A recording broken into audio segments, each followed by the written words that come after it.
رضی اللہ تعالیٰ عنہ بیمار ہو گئے، شدید علیل تھے، طبیعت مبارک میں کمزوری آ گئی، کچھ کھانے کو دل نہیں کرتا تھا، گھر والے بار بار کہتے کچھ کھا لیجئے کچھ کھا لیجئے، نہیں کھاتے تھے۔ بالآخر حضرت نافع آپ کے غلام تھے، ان سے کہنے لگے کہیں سے مچھلی مل جائے نا تھوڑی سی میں کھاؤں گا، تو کہتے ہیں میں سارے مدینے میں ڈھونڈتا رہا، مچھلی نہ ملی، اگلے دن بھی ڈھونڈی تو نہ ملی، تیسرے دن بھی ڈھونڈی تو نہ ملی، تو فرمانے لگے یار بس چھوٹی سی خواہش ہے، کوئی فرض نہیں ملتی تو رہنے دے۔ کہتے ہیں چوتھے دن مچھلی مل گئی، میں 1.5 دینار کی مچھلی لایا، لا کے حضرت عبداللہ ابن عمر رضی اللہ تعالیٰ عنہ کے سامنے جو مچھلی رکھی تو آپ نے لقمہ روٹی کا توڑا تھا، مچھلی کو لگانے لگے کہ دروازے پہ فقیر نے آ کے آواز دی کچھ کھانے کو دو، تو حضرت عبداللہ ابن عمر نے روک لیا اور ہنسے۔ کئی دفعہ دے ہم بھی دیتے ہیں پر ہمارا چہرہ دیکھنے والا ہوتا ہے، اتنے ہم غصے میں ہوتے ہیں، دے دیتے ہیں، لیکن جو چھلوٹیں ہوتی ہیں نا چہرے والی وہ گنی نہیں جاتی۔ ہنسے، فرمایا دیکھو میرا اللہ کتنا کریم ہے، وہ مجھے بچانا چاہتا، اٹھا بار دیا جا کے۔ تو خادم اب حکم کا پابند تھا، وہ لیت اللہ تو کر نہیں سکتا تھا، وہ گیا اور جا کے دے آیا۔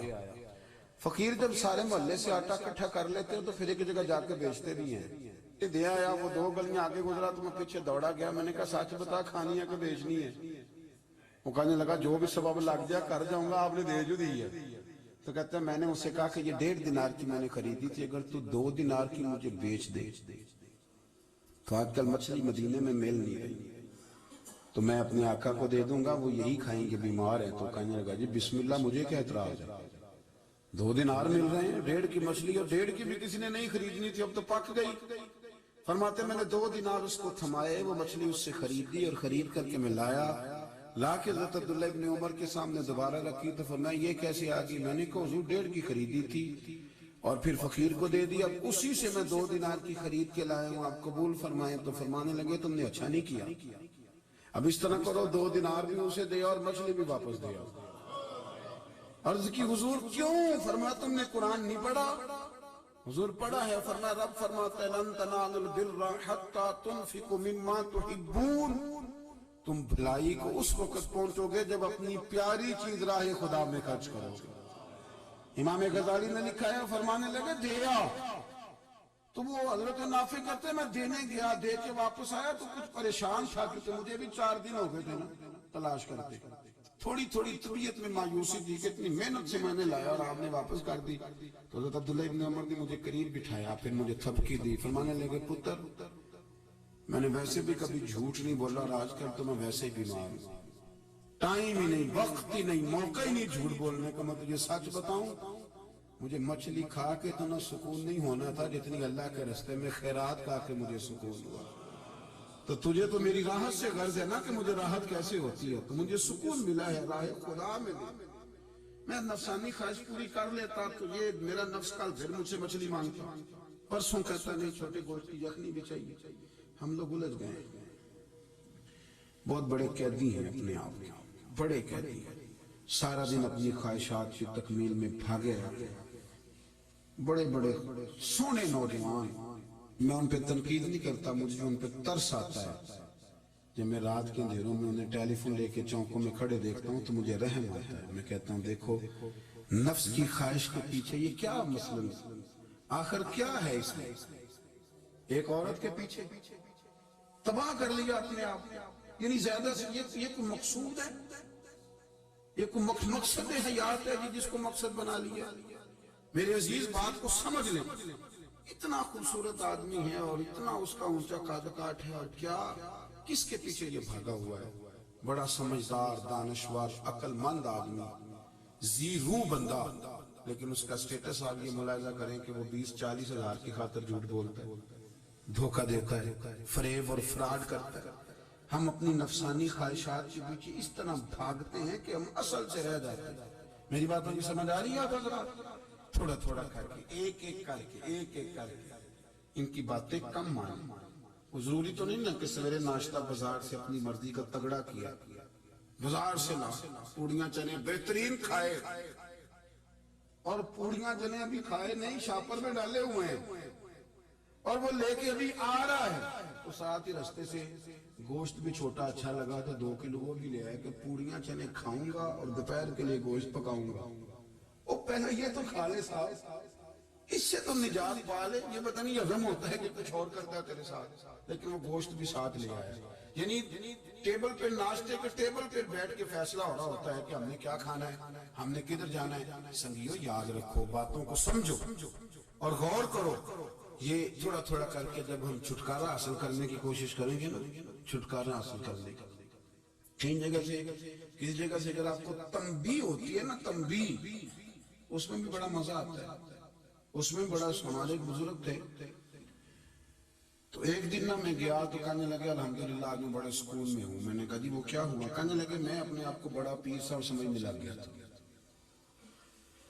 تو ایک وابڈا کے کسی آدمی سے کام تھا تو میرے ایک دوست نے مجھے کہا کہ پیر صاحب اس کو ٹیلی فون کر دیں, سنا آپ کا عقیدت مند ہے. میں نے اس بندے کو ٹیلی فون کیا تو کہتا پیر صاحب میں عزت آپ کی بڑی کرتا ہوں پر یہ کام نہیں ہو سکتا. کہتے ہیں جب اس نے مجھے کہا نا تو کچھ بھی نہیں, تو مجھے بڑا مزہ آیا, ورنہ میرا تو نفس پھول گیا تھا. میں تو سمجھتا تھا کہ جو میں کہتا ہوں ویسے ہی ہو جاتا ہے. کہتے اس نے تھوڑا سا نا مجھے لیول میں کیا ہے, مجھے مزہ ہے. یہ لوگ نا اپنے پر بوجھ ڈالتے تھے, یہ تھوڑا تھوڑا پیچھے ہٹتے تھے. یہ سمجھتے تھے کہ اس طرح تمہاری تکمیل رہ جائے. صبح سے شام تک اگر اسی نفس کی باتیں مانتے رہیں گے تو خرابی کرے گا. دولت کا نشہ ہے بھائی, دولت کٹھی کرنے والا کسی جگہ سیر نہیں ہوتا. حسن کا نشہ ہے, حسن کا نشہ ہے. حضرت ابوبکر شبلی رحمت اللہ علیہ فرمایا کرتے تھے جو تیری بیٹی کو خوبصورت سمجھ کے اس کے ساتھ نکاح کرنے تھے اسے بیٹی نہ دینا. حضرت جی کیوں؟ فرمایا حسن تو تھوڑے دن کے بعد ختم ہو جائے گا, پھر وہ اس کی قدر نہیں کرے گا, وہ تو کہیں اور منہ مارتا پھرے گا. حضرت ابوبکر شبلی رحمت اللہ تعالی علیہ کی بیٹی خوبصورت تھی. ایک نوجوان کہنے لگا میرا نکاح کر دیں. آپ فرمانے لگے پتر تو 1 مہینے کے بعد آنا کر دوں گا. بڑی موٹی تازی خوبصورت صاحبزادی. تو حضرت نے اسے دوائی کھلائی, اسے پخانے لگ گئے. جو پخانہ کرتی ایک مٹکے میں سنبھال دیتی. تھوڑا وقت گزرا تو وہ ہڈیوں کا پنجر بن گئی. مہینے بھر میں دست اتنے آئے کہ کمزور ہو گئی. تو ابوبکر شبلی 1 مہینے کے بعد نوجوان کو بلایا, فرمایا ادھر آ تیرا نکاح کروں. بچی دکھائی تو وہ کمزور بستر پہ پڑی. فرمایا شادی کرنے لگا اس سے نہیں میں نے کرنی. فرمایا یہ وہی ہے؟ کہنے لگا جی نہیں. فرمایا تو کہتا تھا مجھے عشق ہے, کدھر گیا تیرا عشق؟ کہنے لگا حضرت صاحب آپ کیسی بات کر رہے ہیں؟ فرمایا ادھر آ. پھر وہ مٹکا جس میں گند رکھا تھا وہاں لے گئے. فرمانے لگے تیرا اس کے ساتھ عشق تھا, یہ تیرا عشق. فرمایا تو میں 4 دن روٹی کھلاؤں گا پھر تندرست ہو جائے گا, لیکن میں دیکھنا چاہتا تھا کہ تو میری بیٹی سے پیار کرتا ہے یا اس کے چہرے پہ آنے والی کچھ وقت کے لیے سرخی سے پیار کرتا ہے, اس لالی سے پیار کرتا ہے جو جوانی کے وقت بچوں اور بچیوں پہ آتی ہے. کس چیز کے دلداری؟ یعنی کیا مطلب؟ نفس کی غلامی, سراسر غلامی. اور پلٹ کے بڑے بڑے سیانے بندے چھوٹی سی خواہش کے بڑا سمجھدار, بڑا سیانا بندہ. میں ایک بڑے بزرگ عالم تھے, میں ایک دفعہ ملنے گا تو پائے پکا رہے تھے,